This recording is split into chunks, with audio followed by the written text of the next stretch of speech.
eventually, but I still don't understand. How many shows do you think you've played in Birmingham? Oh my god, like literally none. I play open mics, Yeah. like all the time. Really open mics for the most part.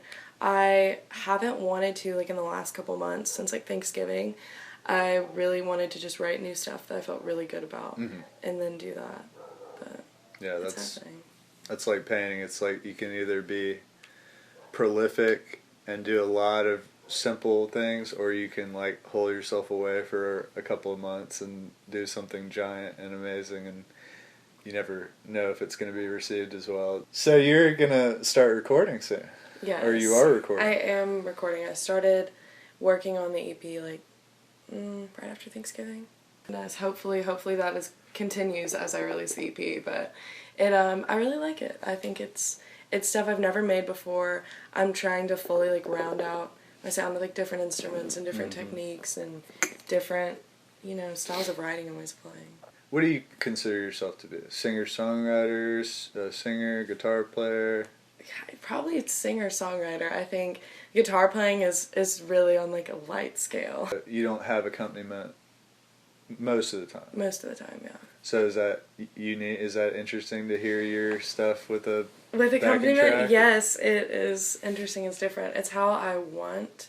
Like when I envision writing stuff, I'm not just hearing one acoustic guitar playing a cool G, maybe B minor. That's not fully rounded out what I want, but most of the time, if I am playing with people, it'll be like I'm playing at Little Italy's or Tropicaleo or somewhere, and one of my friends is like, "Oh, can I play?" And I'm like, "Yeah, for sure, get up here." And they're so talented and good at following whatever I'm doing, but definitely. That's amazing to me, musicians that can just like hop in. Their wealth of knowledge of how music works is just so sophisticated that they're like, "Oh, that's the key she's in. I heard the chord progression. Yeah, just hop in.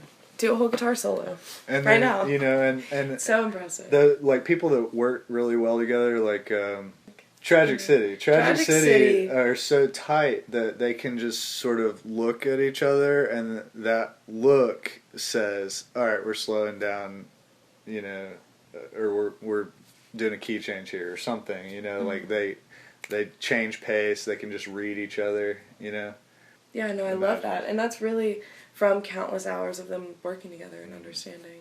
One of the interviews I did was with Mr. B from the Tribal Hoose, and he played a Cucaraca many times, but he hopped on stage with Tragic City, and like I don't think they'd ever played together, but they were just gelling. They just responded off each other so well. If I spent as much time practicing music as I did my visual art, I don't think I'd ever get to that point.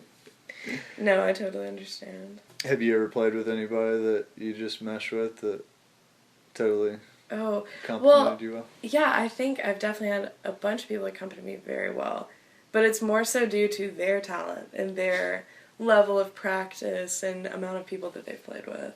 Definitely not due to me, but yeah. Nate Sanders playing fiddle, so helps all the stuff that I've been writing recently, especially bluegrass, so good. Taylor Goodwin's great to have accompany you, but I mean, these are just really talented people. A lot of times, really talented singer-songwriters that sound fantastic organically, when they get in the studio has a tendency to overproduce them and sort of polish it too much, and put them in that sort of like pop star light, cast them in that light, and a lot of people, I don't think it works like that. Your work reminds me a little bit of Norah Jones, because I was a huge Norah Jones fan coming up, and she's just got that beautiful, velvety, sultry voice. That's one thing that she never fell victim to, I don't think. It's like that pop starization, that overproduced. It's just usually her and a piano. Yeah, and her stuff was really, it was polished, but it still had that same feel. You could tell what she intended to do with it. Yeah, no, Norah Jones is the best. I'll still listen to her older stuff, but she's still making music, so that's good. I got to see her. I think once you get to a certain point in your career, you can just tour and just like live Do off that royalties and travel and, you know, I'm playing in Japan tomorrow, no big deal. I'll be in Italy next week. Yeah. I think artists that play abroad don't feel like they can fulfill their creative efforts in America because it's a little bit too much of like a rat race, you know, money chase sort of thing. Yeah, that makes sense. And also just especially even going from the northernmost of, you know, America all the way down to Alabama and Florida, it's going to be a lot of the same things, like a lot of the same people kind of wanting the same things out of your music. Mm-hmm. So I think it would be definitely a good perspective shift to do that as well. Because I remember I saw Jack White play at Hangout Fest, and there were these two frat kids right in front of me, and they were the only thing in between me and the rail. And through the whole show, they were just talking, and I was like, yo, guys, if y'all aren't enjoying the show, like, I can stand in front of you, no big deal. And they looked at me like, what's your problem, man? And the very last song, Seven Nation Army comes on, and they're like, yeah! And I'm like, this is all you came was for? this y'all's Rush song or something? Like, is this the only reason? No, Dead Company, which was surprisingly better than I thought. But, yeah, there was a lot of frat guys in Walmart men's Grateful Dead shirts, the same one, yeah. the Big Spiral, who sang to, like, one song.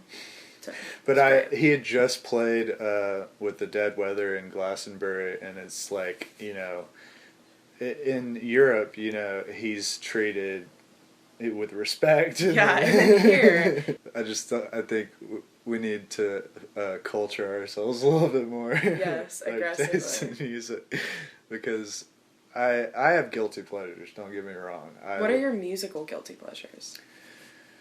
That's a really good question. I mean, everything that I've gotten into recently, I've gotten into because I feel like I'm getting old, and I don't push my musical tastes, so I've been trying to expose myself to things that I think, oh, I probably won't like that. Mm-hmm. Like, I'm on a Tyler, the Creator kick right now. I don't know why. I think he's kind of obnoxious as a person, and his, like, older music is repulsive. You know, it's disgusting, and he seems kind of like an egomaniac.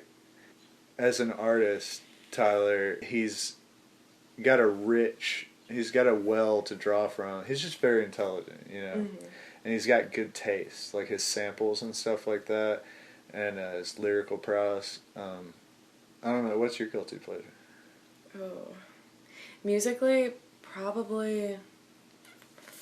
I don't know. I listen to predominantly, Talking Heads, local music that's on Spotify, bluegrass, a lot of, like, Cocteau Twins, like, old, really weird stuff. Mm-hmm. It's really inspiring. I like that. A lot of Bob Dylan, a lot of Grateful Dead, shocker. But other than that, I think probably my guilty pleasure, I have a whole separate playlist, completely separate from anything else I listen to.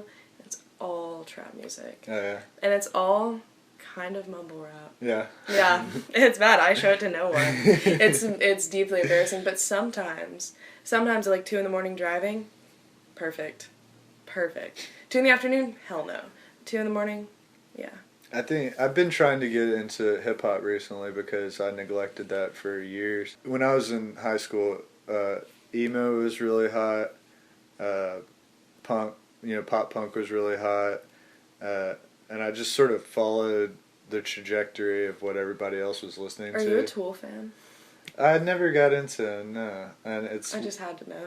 It's weird because my best friend, who I have very similar tastes with, he turned me on to Frank Zappa, who I love. He turned me on to a lot of weird like Intronaut and Sleep and like weird sludge, you know, stoner metal and stuff like that. Like I really love Animals as Leaders. So Animals as Leaders, Tosin Abasi is one of the most talented guitarists to ever live.